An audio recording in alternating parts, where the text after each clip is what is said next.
Jeffrey, kailan ang pagdinig sa kaso?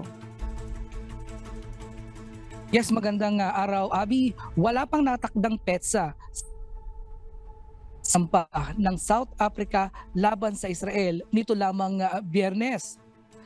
Ayon sa Department of International Relations and Cooperations o DIR CEO ng South Africa, hindi umano nagawang pigilan ng Israel ang nangyayaring genocide mula noong sumiklab ang gyera noong October 7, 2023. Anila nagresulta ito ng sapilitang paglikas ng mga residente Gaza. Nabigurin itong usigin at papanugutin ang direkta at lantaran pang pag-uudyok ng mga sangkot sa Genocidal Act. Bilang state party sa Prevention and Punishment of Crime of Genocide, obligado ito na pigilan ang genocidal crime.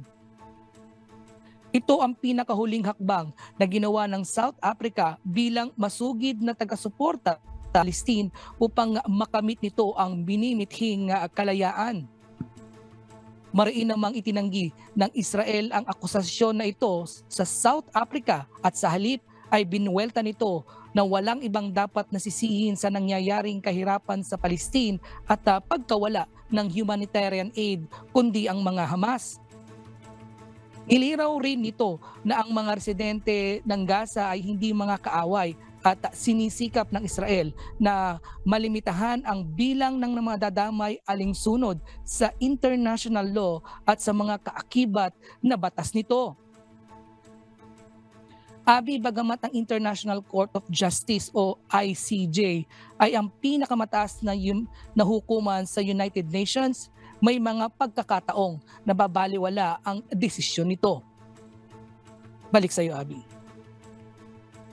Jeffrey, ilan na ang bilang ng mga casualties sa Gaza? Sa ngayon ay nasa 26,600 na katao na ang namamatay sa Gaza at majority sa mga ito ay babae at mga bata at libong bilang pa ang nasa ilalim ng mga gumuhong gusali. Ayon yan ito sa Hamas-run authorities.